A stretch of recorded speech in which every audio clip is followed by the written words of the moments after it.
Very good morning children, how are you all? Hope you all are doing great. तो चलिए, आज जैसे आपने मांगा था द सुनामी लेसन करने वाले हैं। इसे कैसे प्रोनाउंस करते हैं बेटा? सुनामी। ये जो टी है साइलेंट है। सुनामी। ओके। और सुनामी क्या होता है बेटा? सुनामी क्या होता है वो ही आज हम देखने वाले हैं। यानी कि आपके पहला भाग में आपके पेज नंबर निकालिए बेटा। आपका बुक जो है आपका पेज नंबर 24 है, राइट? हाँ, तो साथ साथ में पढ़ेंगे। हाँ, all right, so let's read together. तो सुनामी क्या है, पहला इंट्रोडक्शन आपके बुक में दिया है। तो मैं क्या किया है, चित्र के द्वारा आपको समझाने की कोशिश की है। तो जो भूकंप होता है समुद्र के नीचे, ओके, उसे सिंपल वर्ड्स में कहा जाए तो उसे ही हम सुनामी कहते हैं। All right, a tsunami is a very large and powerful wave caused by earthquakes under the sea. तो आपको ये सब कुछ भी लिखना नहीं है बेटा। मैं मीनिंग सिर्फ जब बताऊंगी तब आप लिख लीजिए। बाकी टाइम में आपको सिर्फ आपका किताब देख के मेरे साथ साथ पढ़ना है। तो क्या पढ़ा आपने कि एक बहुत ही पावरफुल वेव है caused by earthquakes under the sea. तो ये जो देख रहे हो अंडर द सी, ऐसे प्लेटलेट्स मूवमेंट के वजह से ट्रेमर होता है, यानी कि भूकंप होता है। तो उसके वजह से ही ये सुनामी होती है करके कहते हैं। तो आप यहाँ पर देख सकते हो, यहाँ पर एक ट्रेमर हुआ है, तो अर्थक्वेक हुआ है सी के अंडर। तो इसके वजह से ये जो वेव है वो बड़ी होके पूरा आके डस्ट करते हैं। Right? So a tsunami is a very large and powerful wave caused by the earthquakes under the sea. All right? Yes. यहाँ पर देखिए, on 26 December 2004, a tsunami hit Thailand and parts of India such as Andaman and Nicobar Islands and the Tamil Nadu coast. So तारीख कब थी? 26 दिसंबर 2004। Okay, तो उस दिन को सुनामी हुआ था। और कहाँ कहाँ पर ये सुनामी का प्रभाव पड़ा था? यानी थाईलैंड में और इंडिया, पार्ट्स ऑफ इंडिया में, अंडमान निकोबार आइलैंड्स में और तमिलनाडु कोस्ट में हुआ था। ओके, तो आप देख सकते हो सुनामी आने के बाद, यानी कि वो जो लहर है इतना ऊंचा होके पानी इतना अंदर आ जाता है। तो ये देखिए इतना सारा यू नो प्रॉब्लम्स होते हैं लोग को, अगर सब कुछ ये ना ये हो जाता है। Okay, right, sorry. Yes, good morning सभी को, खात बांग्ला, चांदपुर, सभी को गुड मॉर्निंग। यस, तो चलें अभी आगे। तो अभी आपने समझ लिया कि सुनामी क्या होता है और कौन से तारीख में हुआ था और कौन सी जगह में सुनामी का प्रभाव पड़ा था करके, राइट? यस, तो बुक के साथ साथ रहिएगा। तो मैं चित्र के द्वारा भी आपको समझा रही हूँ। ये अपना वर्ल्ड मैप में यहाँ पर ये जो सर्कल्स दिख रहे हैं यहाँ पर, ये सारा जो है हमारा सुनामी यहाँ पर सब हुआ था। तो ये जो है आपको मोस्ट पार्ट्स ऑफ यहाँ पर इंडिया में, यहाँ पर Bangladesh, Thailand, Malaysia, Indonesia, Andaman और निकोबार आइलैंड्स, ये देखिए। तो यहाँ सब पे, श्रीलंका, ये सारी जगह पर हुआ था, राइट? तो अभी हम ये तो वर्ल्ड मैप में हमने देखा था कि यहाँ पर केन्या, टेंजिया, वो सारी जगह में हुआ था। तो अभी इंडिया में हम देखेंगे कहाँ पर हुआ था। तो ये रीजन में हुआ था। ओके, कडलूर, चेन्नई, गुंटूर, ये सारे रीजन में हमको सुनामी का प्रभाव पड़ा था, यानी कि we were affected by the tsunami. All right, yes, clear है? तो क्लियर बताइए बेटा, अभी तक का फर्स्ट पैराग्राफ जो है आपको क्लियर है ना बेटा? तो चित्र के द्वारा भी समझा चुकी हूँ। Tsunami hits eastern and southern coastal India. Yes, so this is how it hit the eastern and southern coastal India. ये क्या है, बहुत ही एक क्या बोले, for me it is a memory. मैं एक दिन पहले ही सुनामी के बारे एनसाइक्लोपीडिया में मेरे बच्चों को पढ़ा रही थी और अगले दिन ये सुनामी हुआ था। तो मैं इस को कभी भी भूल नहीं पाऊंगी। मेरे एक्सपीरियंस में ये सही में हुआ था। एनसाइक्लोपीडिया पढ़ा रही थी मेरे बच्चों को, हर रोज 10 मिनट में रात को पढ़ती थी उनके साथ कोई ना कोई इंफॉर्मेशन। और मैंने सुनामी के बारे में ही बराबर पढ़ा और उसी अगले दिन मैं जब जा रही थी और मुझे पता चला और मैं काम से वापस आई थी।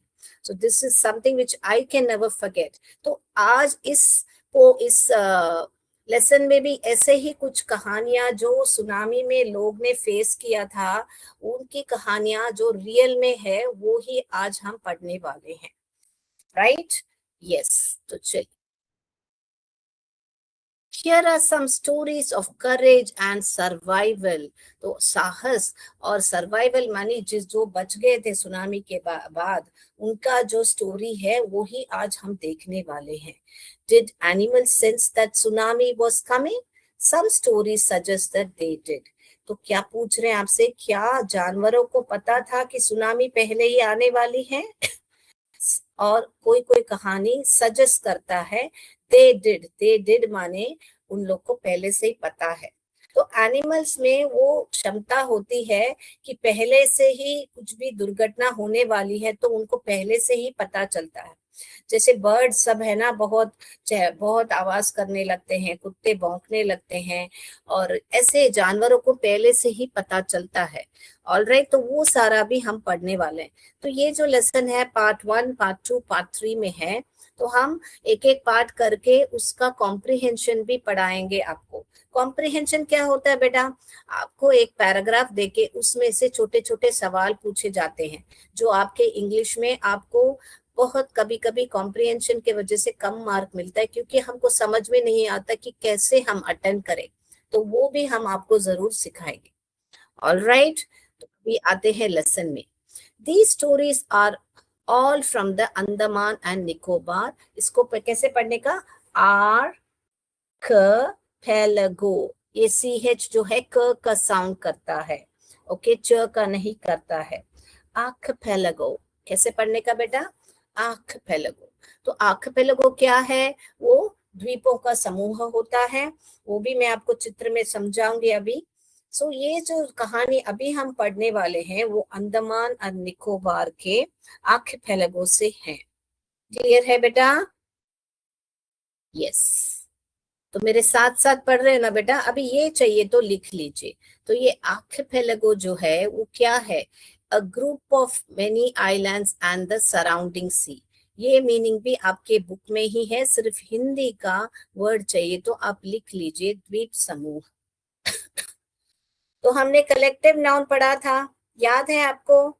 यस, समूह माने कलेक्शन, कलेक्टिव। यस, पढ़ा था ना?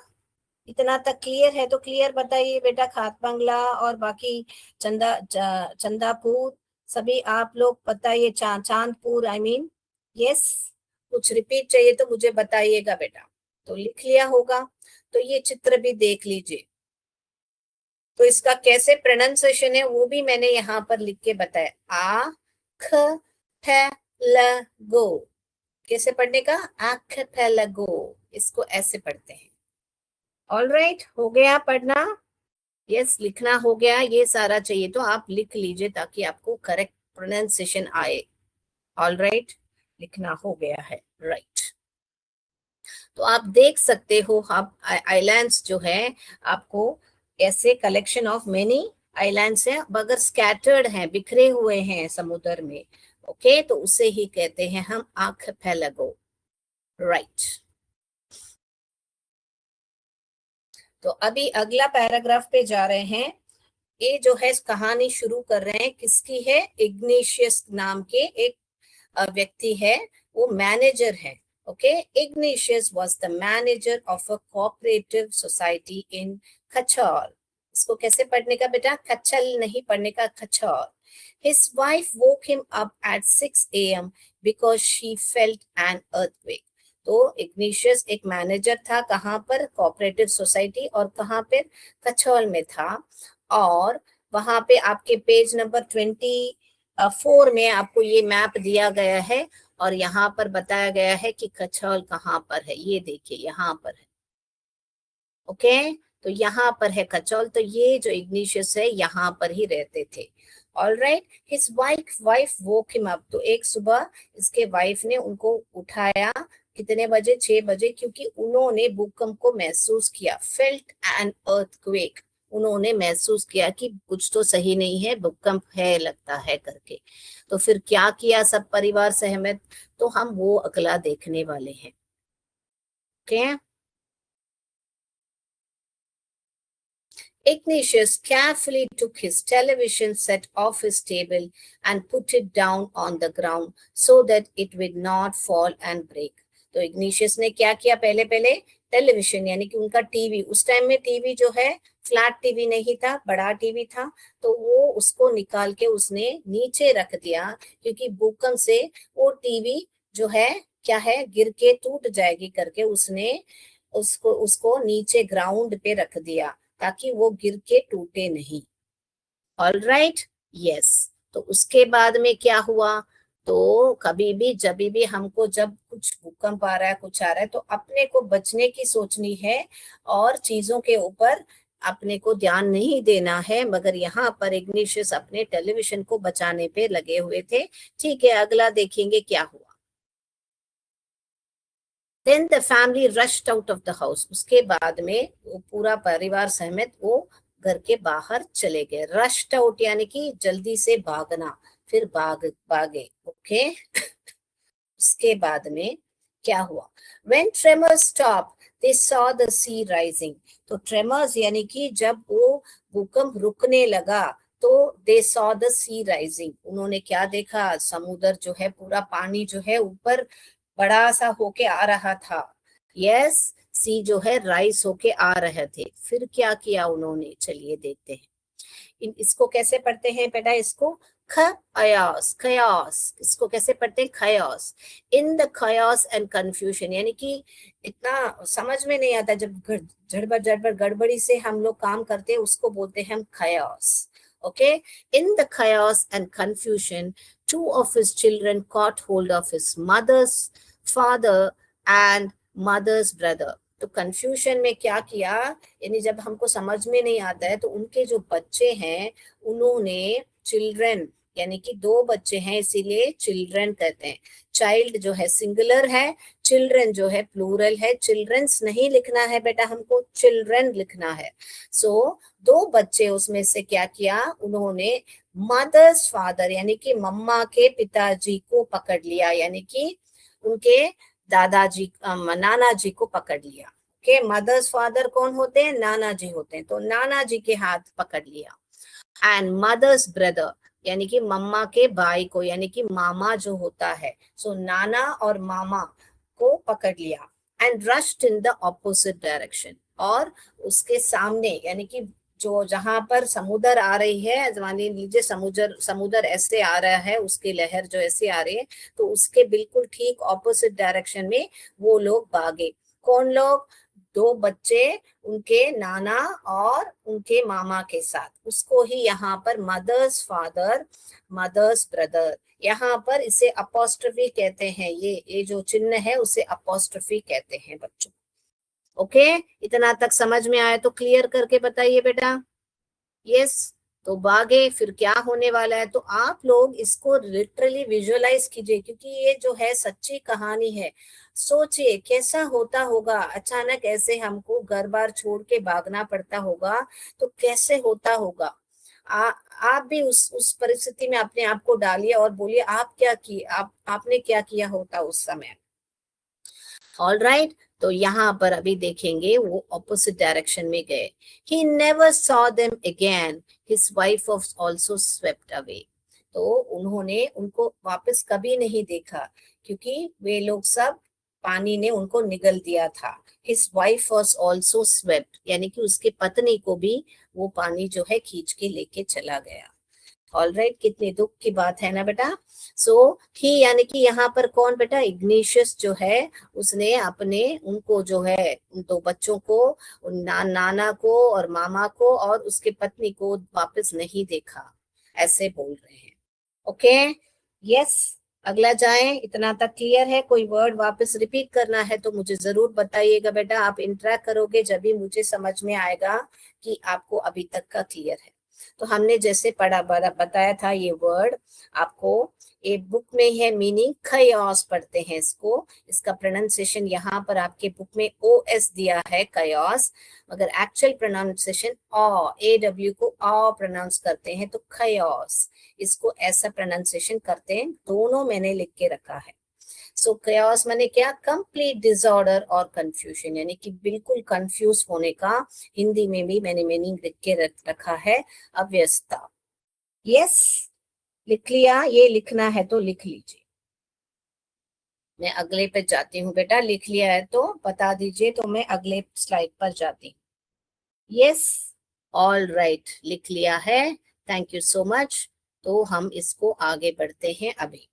तो हाँ, ये बागे और उनके दो बच्चे तो नहीं हो, तो ट्रेमर का अभी मीनिंग लिख लीजिए, भूकंप के झटके। ट्रेमर भी हमने वर्ड पढ़ा था, तो ये भी मीनिंग चाहिए तो लिख लीजिए, भूकंप के झटके। ऑल राइट, लिख लिया है तो बच्चों बता दीजिए। तो अभी अगला पर जाते हैं कि उसके बाद में क्या हुआ कि उन्होंने अपनी पत्नी को भी नहीं देखा। तो हम लास्ट लाइन जो इस पेज पर 25 में है वो देखने वाले हैं। Only the 3 children who came with him were saved. तो दो बच्चे, 2 of his children caught his hold of the hands of their mother's father, ऐसे बता रहे हैं। तो उसके बाद में क्या बता रहे हैं, only 3 other children, तो बाकी 3 बच्चे थे वो जो उनके साथ आए थे, were saved। तो 3 बच्चे जो उनके साथ थे, only the 3 children who came with him were saved। तो 2 बच्चे जो नाना और मामा के साथ हाथ पकड़ के गए और उनकी बीवी सब पानी में बह गए, मगर सिर्फ 3 बच्चे जो इनके साथ, इग्निशियस के साथ आए थे, वे बच गए। क्लियर है इतना तक स्टोरी? अभी हम 26 पेज में अगली कक्षा में हम करेंगे, क्योंकि अभी हमारा समय हो गया है हमारा क्या बोले, स्पोकन इंग्लिश का। तो अभी हमने देखा इग्निशियस का स्टोरी, जो कचौल में था। वो कोऑपरेटिव सोसाइटी में काम कर रहा था, मैनेजर की नौकरी थी उसको, और वो कैसे उसकी बीवी ने उसको सुबह उठाया और कैसे उसने टेलीविजन को नीचे रखा और फिर आगे बढ़े भागने के लिए। मगर वो थी टोटल कुल मिलके कितने, 2 नाना मामा, 3 4 5 लोग जो है उनके परिवार के पानी में बह गए, और इग्निशियस और 3 बच्चे जो हैं, 4 लोग बच गए। तो टोटल 9 लोग थे। Okay, so that is what we can come to an conclusion. तो let us now share the spoken English. आज हम क्या स्पोकन इंग्लिश में करने वाले हैं बेटा, कि जब भी आपको कुछ चाहिए तो आप कहोगे आई वॉन्ट। आपको एक कोई चीज चाहिए तो डालोगे या एन डालोगे। एन कब डालोगे, जब आपका जो चीज का नाम जो है वो वावल के साउंड से शुरू होता है, तो आप अन का प्रयोग करोगे। ओके, तो आज हम यही सेंटेंस सीखने वाले हैं। हमने मांगना है हमको, तो please give me a pen, ऐसे हमने सीख लिया है। दैट इज अ पेन, यह एक पेन है, वह एक पेन है, वे एक पेन है, वनी दीज दोस, ये सब भी हमने सीख लिया है। तो आज हमको अगर कुछ चीज की चाहिए, हमको डिजायर होता है कि हमको वो चीज चाहिए, तो वो कैसे हम बात करते हैं वो हम सीखेंगे। तो हम बाद में क्या करेंगे, इन सब का मिला के एक कॉन्वर्सेशन बनाएंगे, एक वार्तालाप बनाएंगे, जिसमें आप गिव, वांट, दैट, दिस सब का प्रयोग करके एक छोटा सा कॉन्वर्सेशन कैसे बना सकते हो, मैं आपको एक एग्जाम्पल बताऊंगी। फिर आप लोग भी ऐसा एग्जाम्पल करके कॉन्वर्सेशन को ट्राई कीजिएगा, ठीक है ना। तो जैसे मैंने बोला, हम बहुत बेसिक से शुरू करते हैं ताकि आप बात करना शुरू करो।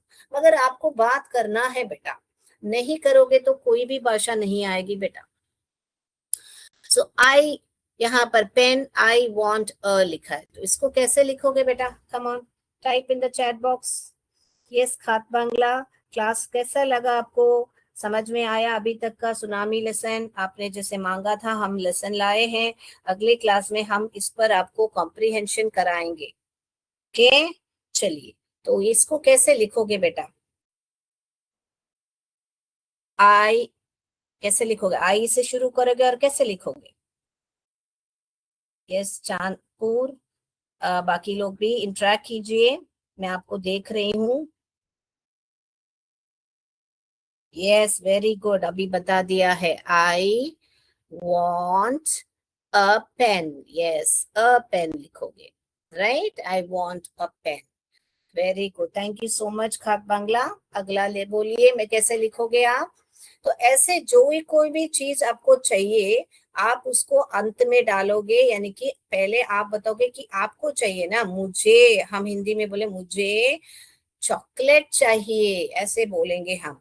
तो वैसे यहाँ पर चाहिए जो है पहले आएगा, आई वॉन्ट अ चॉकलेट। ओके, मुझे चॉकलेट चाहिए हम बोलते हैं। तो अगर हिंदी का ट्रांसलेशन करेंगे, मुझे चॉकलेट, एक चॉकलेट, मुझे एक चॉकलेट चाहिए, ये ट्रांसलेशन बन जाएगा। तो मैं हमेशा आपको हिंदी से इंग्लिश भी करके दिखाती हूँ, क्योंकि गलत बनेगा। वैसे नहीं करना चाहिए, कोई भी भाषा को वैसे ही सीखना चाहिए, ना कि literal word to word translate करने से गलत आएगा। तो देखिए ये गलत आया ना, मुझे के लिए आई डाला, एक के लिए डाला, चॉकलेट के लिए चॉकलेट डाला, चाहिए के लिए वांट डाला। तो ये कैसा सेंटेंस बना? आई अ चॉकलेट वांट, ये गलत इंग्लिश है। So I want a chocolate, I want a chocolate, इसको ऐसे कहोगे तो ही सही बैठे। Yes yes, very good, thank you so much खात बांग्ला। अभी अगला आपके सामने ये क्या है? तो पिक्चर को आइडेंटिफाई कीजिए, और वर्ड भी आपके यहाँ पर लिखा हुआ है, इसको कैसे लिखोगे? तो आपको जो भी चीज चाहिए, आप लोग ऐसे छोटे छोटे सेंटेंस करके बात करना सीखिएगा। फिर हम इन सारों का एक कॉन्वर्सेशन अगली कक्षा में हम बना के दिखाएंगे। All right, I want a bottle, water नहीं है, पानी का बोतल, ऐसे ना, वाटर बॉटल। वेरी गुड बच्चों। इसके बाद कैसे लिखोगे बेटा? I want an umbrella. Yes, आप कैसे लिखोगे? I want an umbrella. Very good. तो अगला पांचवा के बाद हम प्लूरल भी देखने वाले हैं, तो साथ में रहिए और समझिएगा। पहले हम सिंगुलर ऑब्जेक्ट को रख रहे हैं, अगला स्लाइड में हम प्लूरल को देखेंगे। Okay, yes, I want, very good very good, thank you so much. Chandpur आपने भी टाइप किया है, very good, thank you so much for the interaction. I want a water bottle. So how will you से this? I want, यहाँ पर N orange क्यों लिखा बेटा? क्योंकि यहाँ पर हिंदी में जो है वावल साउंड है। तो जब भी वावल का साउंड आता है तो आप एन का प्रयोग जरूर कीजिएगा बेटा। आई वांट ऑरेंज नहीं बोलते हैं, एन ऑरेंज। Okay, right. अगला जाएंगे, अभी जो है हमने यहाँ पर पेन्स रखा है। तो अगर हमको निकट वाले पेन्स, जो मेरे सामने है पेन्स दिख रही है मुझे, तो हमने पता है हम जब प्लूरल है हम दीस का प्रयोग करते हैं, करेक्ट, हम दीस का प्रयोग करते हैं ना। तो इसको कैसे लिखोगे बेटा? तो इसको कैसे लिखोगे? मुझे ये जो पेन है ना, ये पेन्स, ये जो कलम, जो बहुत सारे कलम है, वो वाला, ये वाला पेन्स ही चाहिए, वो वाला नहीं, ये वाला। I am slow. ओके, कौन सा छूट गया बताइए खात बंगला, मैं वापस दिखाती हूँ आपको। तो ये कैसे लिखोगे बेटा बताइए? Yes, very good very good, लिख लिया है। तो आपने लिखने के बाद मैं इसको अरेंज करती हूँ। आई वॉन्ट दीज पेन्स, आप कैसे लिखोगे? आई वॉन्ट दीज पेन्स, क्योंकि हमको अभी ये पेन्स जो है चाहिए। हम बोल सकते हैं ये दीज बिना भी आई वॉन्ट पेन्स करके, मुझे बहुत सारे अनेक पेन्स चाहिए करके, इसके बिना भी बोल सकते हैं। मगर जब मुझे वो पेन्स दिखा के मुझे बोलना है कि मुझे ये जो है ना बहुत प्यारे लग रहे हैं, देखिए यहाँ पर खिलौने जैसे हैं, तो मुझे यही पेन्स चाहिए, जब मैं स्पेसिफिक हूँ कि मुझे यही पेन्स चाहिए, तब हमको ये डालना पड़ेगा ना बेटा, दीस लिखना पड़ेगा ना। नहीं तो कोई तो पेन दे देंगे हमको, मुझे पेन्स चाहिए तो कोई तो पेन्स 2-3 पेन्स लाके दे देंगे, मगर मैं स्पेसिफिक हूँ, मुझे ये जो पेन्स दिख रही है ना मुझे वो ही चाहिए। तो इसीलिए ये शब्द का इस्तेमाल करना इम्पोर्टेंट होता है, these. It's very very important, right. So the words बहुत मुख्य होते हैं, तो स्पेसिफिक रहने से हमको भी स्पेसिफिक चीजें मिलेगी, अगर नॉट स्पेसिफिक हो तो कोई तो पेन्स मिलेगी, है ना बेटा। So let's go to the next sentence. Now again हमको ये जो है, ये वाटर बॉटल्स दूर है, मुझे कैसा पता चला ये दूर है, किस शब्द से पता चला बेटा ये दूर है। तो आप देख रहे हो बेटा कि हम कैसे धीरे धीरे ये जो वर्ड्स हमने पढ़े थे, दीस दोस्त, सिर्फ उंगली दिखा के ये एक कलम है वह एक कलम है सिर्फ नहीं इस्तेमाल कर रहे हैं, हम कैसे उस सेंटेंस को बिल्ड कर रहे हैं। आप देख रहे हो, देख पा रहे हो हम कैसे धीरे धीरे आगे बढ़ रहे हैं, थोड़ा सा बड़ा बड़ा सेंटेंस करते जा रहे हैं, उसका कैसे प्रयोग कर रहे हैं उस दीस और दोस्त का, आप देख रहे हो। हाँ, वेरी गुड बेटा। तो आप इसको लिखिए।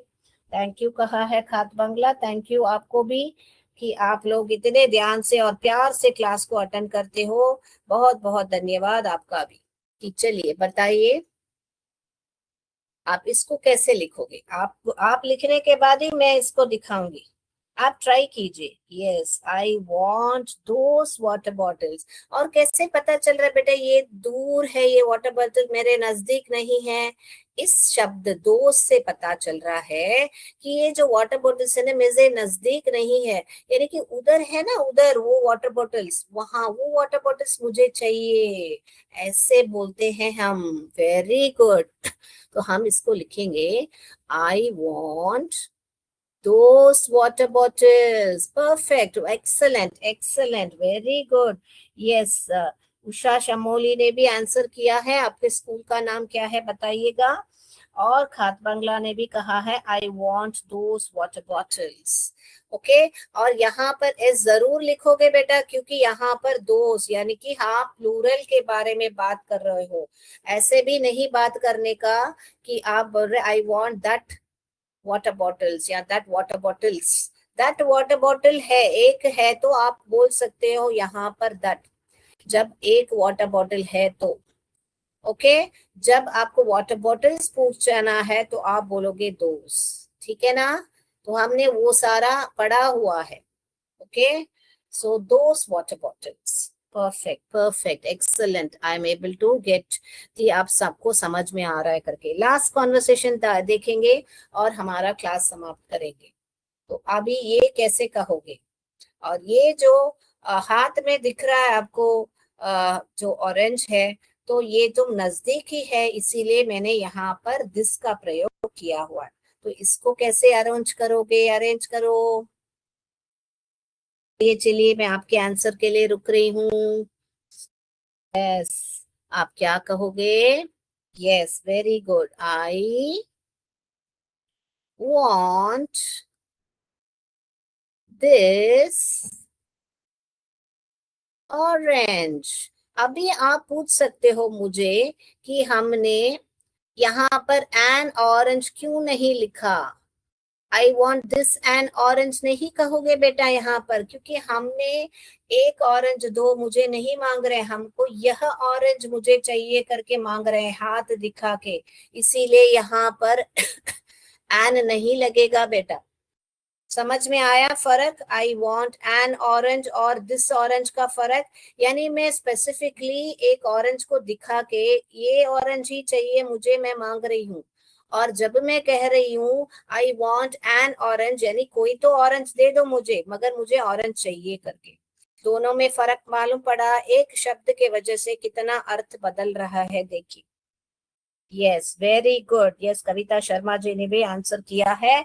Excellent excellent excellent, very good. So I am so happy that you people are able to talk.